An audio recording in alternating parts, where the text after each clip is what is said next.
හරිම සුමුදුයි.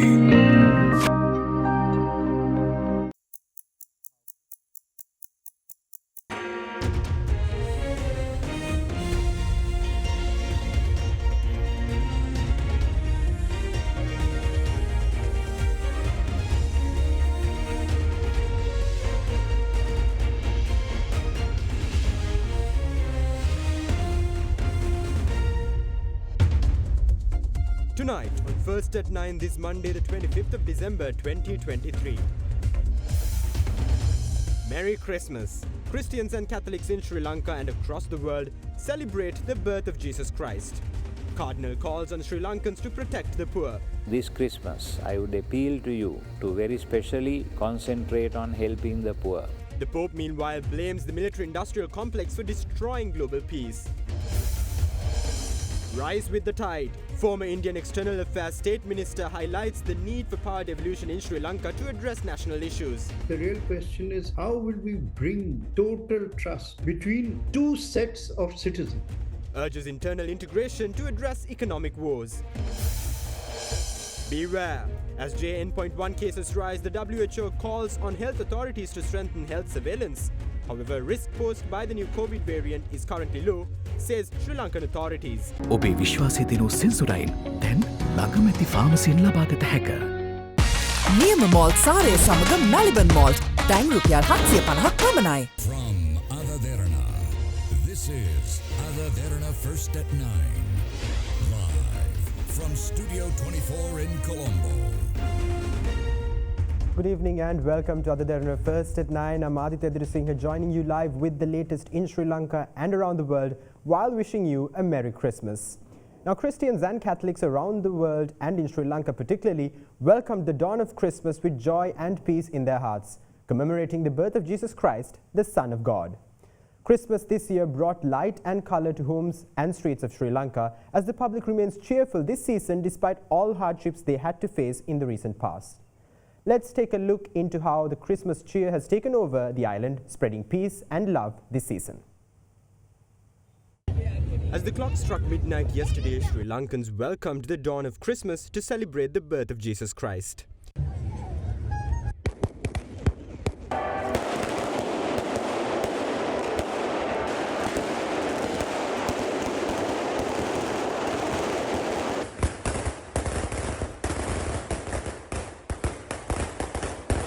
Christians and Catholics around the island celebrate Christmas as the country progresses towards economic recovery. Having gone through a rough set of years, the public remains cheerful this Christmas as the season's greetings bring out the joy and peace in everyone's hearts.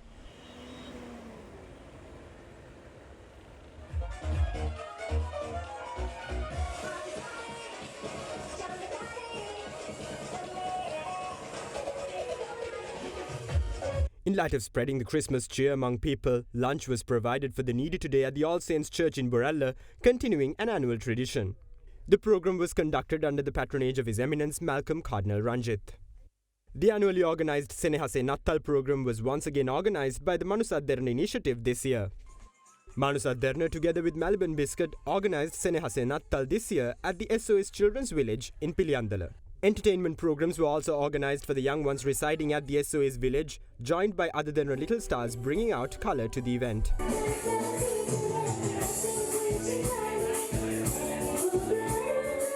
We have to celebrate Christmas as a manifestation of that call to love one another that Jesus addressed to us. He said, "Love one another as I have loved you." Therefore, all Christians, including my dear Catholic brothers and sisters, let us celebrate Christmas with dignity, with joy, but not with the tendency to accumulate wealth and comforts around us in an egoistic fashion. Let us share what we have with the others, especially with the poor. There are many people in this country today who are very poor. In fact, peace and stability in the world has been threatened by the war in the Ukraine and Russia battling it out, and in Israel against the Palestinians, another struggle there, and the situation in the world is unstable. The situation in Sri Lanka is also extremely painful to our people.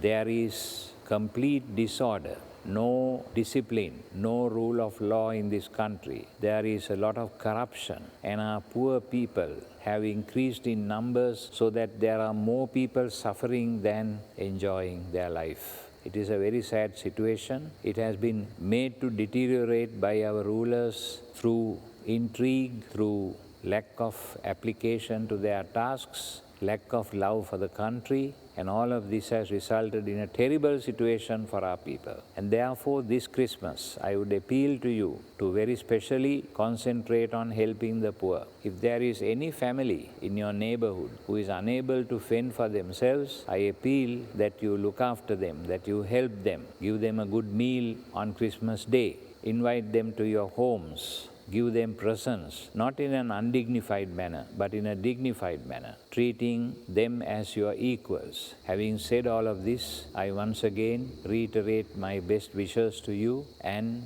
wish you a very happy and a holy Christmas and a blessed and prosperous New Year. Spreading love and joy this season, President Ranil Wickremesinghe issued his Christmas Day message to the people of Sri Lanka. President Wickremesinghe extended his wishes to all while urging everyone to conscientiously fulfill responsibilities and duties, fostering a Christmas that instills fresh hope in the nation. He also added that while the external festivities of Christmas may be apparent, he posits that its true significance remains elusive unless accompanied by a profound spiritual transformation within us. While reminding all that Sri Lanka commemorates Christmas amidst a backdrop of numerous challenges burdening our society this year, the President invited everyone to unite in shouldering responsibilities, recognizing the genuine adversities confronting the nation. In the meantime, Prime Minister Dinesh Gunawardena also issued a Christmas message. He said that Christmas is an occasion for a new beginning towards creating an economically prosperous Sri Lanka, abundant with harvest, and where conflicts are resolved by eliminating hatred and cruelty in accordance with the teachings of Jesus Christ, who professed the wonderful lesson of sharing kindness to the entire human race, animals, and even the environment. While extending his wishes to the Christians and Catholics of Sri Lanka, opposition leader Sajith Premadasa in his Christmas message said Sri Lankan Christians have been in a situation where they experienced both Easter and Christmas together as victims for several years. He added that the victims are wallowing in tragedy as justice has not yet been served to them by identifying those responsible, and went on to say that the opposition reiterates the need to identify the accused of the Easter Sunday attack and serve justice to the victims. Now, meanwhile, Christians and Catholics around the world too welcomed the dawn of Christmas with devotion expressed through numerous celebrations conducted globally. However, quite notably, no Christmas celebrations were held in the sacred city of Bethlehem this time, the birthplace of Jesus Christ, due to the ongoing war between Israel and Palestine. Now let us take you around the world celebrating Christmas. At St. Peter's Basilica, the main midnight mass for Christmas was held with the participation of His Holiness Pope Francis. While blaming the weapons industry and its instruments of death that fuel conflicts around the world, he made a Christmas Day appeal for peace in the world and in particular between Israel and the Palestinians. Tonight, our hearts are in Bethlehem, where the Prince of Peace is once more rejected by the futile logic of war, by the clash of arms that even today prevents him from finding room in the world. Father of the world, who sent the bringer of true peace into the world, put an end to the sound of destructive weapons, raise a new song of joy in human hearts, and grant harmony and justice to all. Christmas, the celebration of the birth of Jesus Christ, was first dawned to New Zealand this year. Christians and Catholics of New Zealand welcomed Christmas with much festive cheer.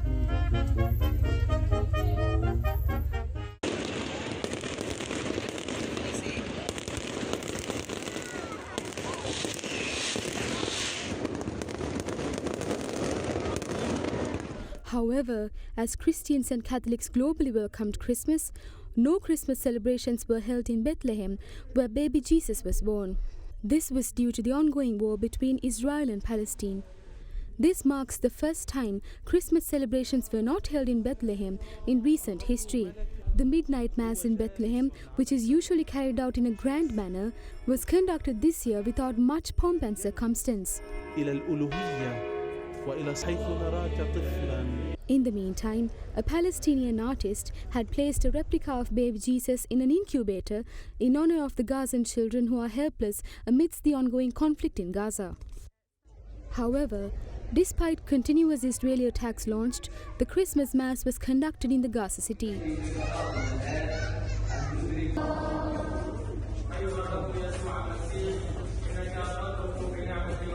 the meantime, Orthodox Christians residing in Ukraine celebrated Christmas on the 25th of December for the first time in history. Until now, they celebrated Christmas on the 7th of January according to the Julian calendar.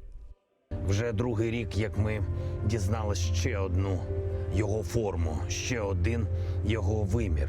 Це Різдво у часи повномасштабної війни. В небі першу зорю і не бачимо в ньому ворожих ракет і шахедів. In the meantime, royal carols were conducted at Westminster Abbey in a great manner this year. This marks the first Christmas celebration of King Charles III following his coronation. Once in Royal David City.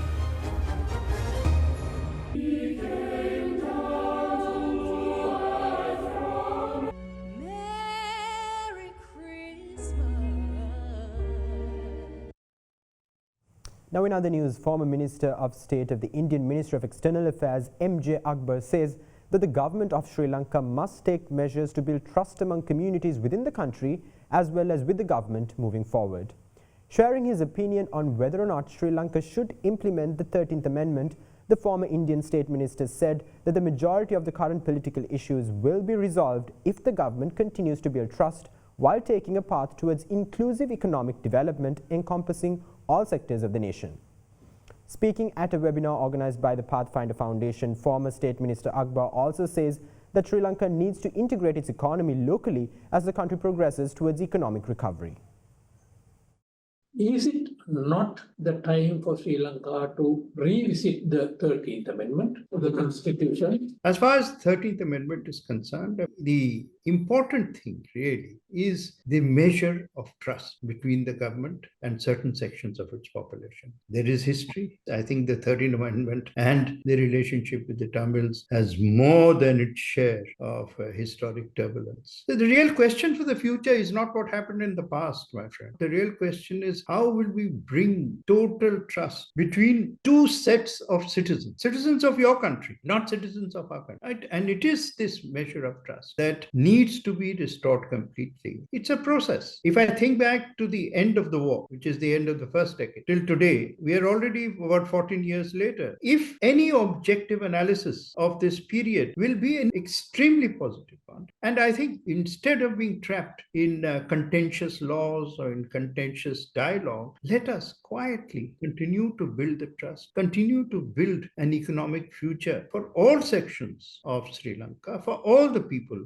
of Sri Lanka. In the end, all political problems are resolved by economic success and by the feeling that every single citizen of any country is a participant in economic growth. Once that happens, the problems dissolve, they melt away, or they resolve themselves. Do you agree that Sri Lanka will be able to perform much better if its economy is integrated into the fast developing Indian economy? Levels of integration, what precisely does it mean? These are questions which have to be answered first by Colombo, because it is Colombo which has to find its comfort level. It is Colombo that must feel confident. So actually, these levels of integration is something that Colombo has to define first before India agrees or disagrees. One thing is absolutely clear of our experience as well, that a rising tide lifts all boats. So if you want to be part of a rising tide, then you must anchor your boat where the tide is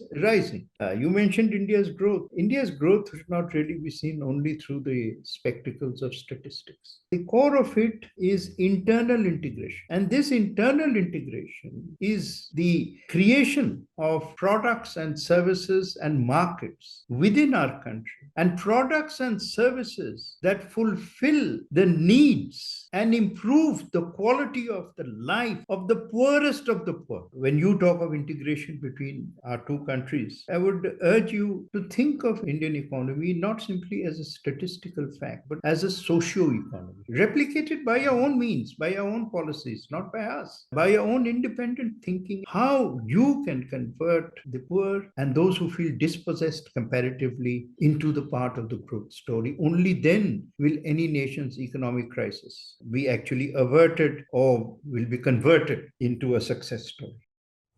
Now, on the health sector, the World Health Organization has urged countries in the Southeast Asian region to strengthen health surveillance in view of increasing cases of respiratory diseases, including COVID-19 and more specifically, its new subvariant JN.1 and the rapidly spreading influenza. In light of those developments, the WHO also urged people to take protective measures. However, Sri Lankan health authorities claim that the risk posed by the new COVID variant is currently very low. The World Health Organization recently classified the COVID-19 variant JN.1 as a variant of interest following its rapid global spread. Considering the limited available evidence, the additional public health risk posed by JN.1 is currently evaluated as low at the global level, according to the WHO. Meanwhile, the WHO Regional Director of Southeast Asia, Dr. Poonam Khetrapal Singh, in a recent statement said that even though the risk posed by JN.1 is low, all countries must continue to track the evolution of these viruses to tailor their response. It is also anticipated that this variant may cause an increase in COVID-19 cases amid a surge of other viral and bacterial infections, especially in countries entering the winter season. The regional director also emphasized on the importance of vaccination against COVID-19 and influenza, especially for people at high risk. In May, following the decline in COVID-19 cases, the WHO declared that COVID-19 no longer constitutes a public health emergency of international concern. Dr. Khetrapal Singh said with COVID-19 continuing to circulate at high levels globally, countries must strengthen surveillance, sequencing and reporting to effectively manage respiratory diseases and to protect people's health. Meanwhile, the Ministry of Health in Sri Lanka, issuing a statement, said that the risk of an epidemic situation in Sri Lanka due to the JN.1 subvariant of the COVID-19 virus is very low. However, the ministry urges the public to take precautions and follow health guidelines to protect against any other respiratory diseases. Now, in other local developments, remains of the notorious crime syndicate member Don Roshan Indika and one of his accomplices were recovered from a vacant land in Tunnana Padukka this morning. In the meantime, a 21-year-old woman was reported dead after being hit by a train in Alla. With that, let's take a look into more developments around the island in brief. The remains of two people, identified to be that of the notorious criminal Don Roshan Indika, infamous under his alias Manna Roshan, and one of his accomplices were discovered with gunshot wounds at a vacant land in the Tunnana area of Padukka this morning. Police revealed that the duo are suspected to have arrived at the location with the intention to purchase narcotics from a large-scale drug trafficker known as Lalit Kannangara, who is currently hiding in Dubai. At the scene of the crime, evidence suggests that a group of individuals had opened fire at them. Revealing more information on the matter, the police claims that they suspect the shooting to be carried out under the direction of Lalit Kannangara after he was contracted and paid to assassinate Manna Roshan. In the meantime, a 21-year-old woman has been killed after being hit by a train near the Nainat bridge between the Alla and Demodra railway stations. According to the police, the deceased woman has been identified as a resident of the Kithalalla area. Police revealed that she had been hit by the night mail train plying from Colombo to Badula last night. In other news, authorities of the Reunion Island of France have repatriated 14 Sri Lankan nationals who were apprehended while attempting to migrate to the Reunion Island illegally via sea routes. They have been identified as residents of Beruwala, Chilo and Kalawanchikudi areas aged between 21 and 60. According to the Navy, the Department of Immigration and Emigration and the Sri Lanka Police are conducting further legal proceedings regarding the illegal immigrants. Meanwhile, it is announced that the French government does not entertain the illegal entry of people to the Reunion Island, and such people will be immediately repatriated upon apprehension. Hence, the Sri Lanka Navy is urging the public to avoid engaging in or supporting illegal migration orchestrated by human traffickers via sea.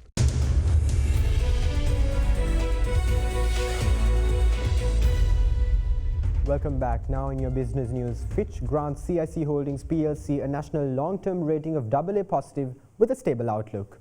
Meanwhile, Sri Lanka's NDB announced the issue of 50 million debentures at a par value of 100 rupees each to raise 5 billion rupees in capital. Now let's take a look at some of the latest corporate updates in brief.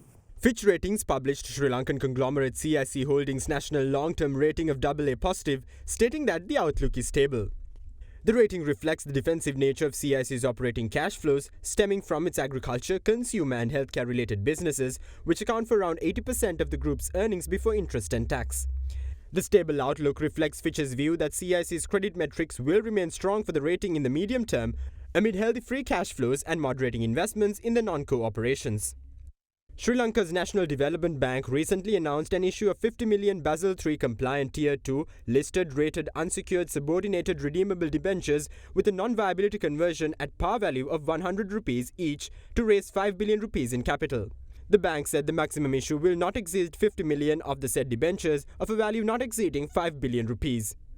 In a resounding triumph for 8 Spence Hotels, Heriton's Kandalama claimed the #1 spot in the prestigious LMD Customer Excellence Annual Survey 2023 under nationwide hotels, with managed hotel Earl's Regency making it to the top 15.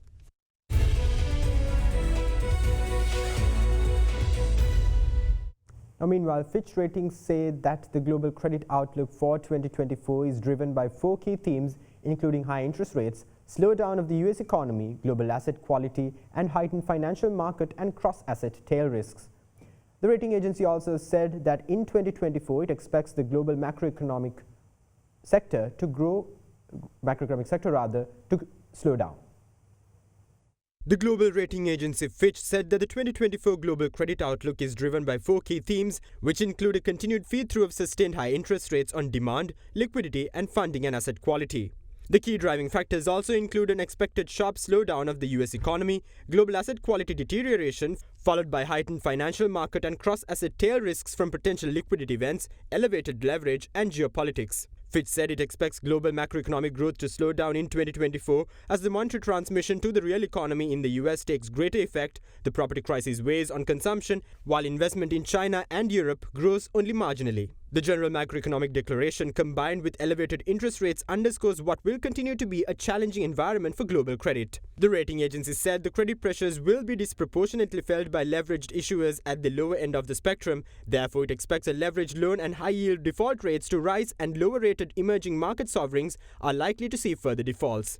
Despite the persistent challenging macro credit environment, the outlook for ratings at the portfolio level have improved, while the net outlook balance has risen for the 3rd consecutive year for both investment grade and sub-investment grade credit.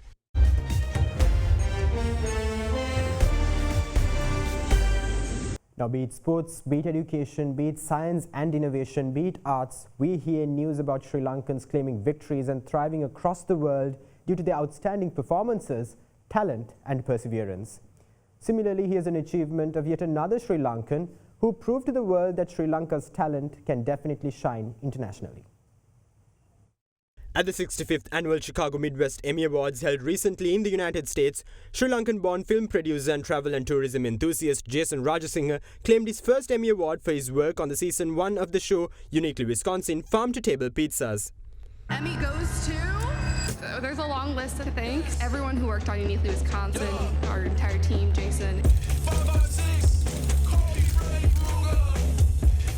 The category was Outstanding Achievement for Lifestyle Official Videographer for Season 1, episode Farm-to-Table Pizzas, The Little Red Barn, with media company Discover Media Works for their new show Uniquely Wisconsin. For over a decade, Jason has been contributing to the guerrilla film industry in Sri Lanka towards its development via his film company iFilm Sri Lanka with his business partner Annika Senanayake. Further, Emmy Award winner Jason has officially commenced a new film production company called Rad Productions USA with his wife Hope Ranasinghe and his business partner Annika Senanayake, and is currently working on an original docu-series named Origin, The Road to Ancestral Roots, focusing on reconciliation of Sri Lankan food. The last piece of this series will feature Sri Lanka with filming set for 2024.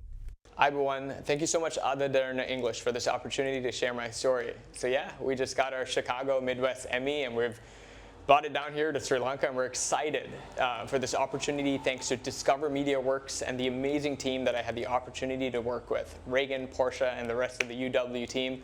Uniquely Wisconsin Season 1 was a dream to work with. My focus really with this win is to make sure that we can impact the youth and influence them and showcase them that Sri Lanka's talent can definitely work on an international standard and succeed as well. And that's what we've been doing here in Sri Lanka with my company iFilm Sri Lanka over the past 10 years, is to foster and help grow the film industry with the youth. I've also formed a company in the US called Rad Productions USA that is currently working on a documentary called Origin and features Sri Lanka. And there's another documentary also coming out in 2025, which we're super excited about to share with you and showcase Sri Lanka to the rest of the world. That's it for tonight. Thank you, have a great night, and Merry Christmas.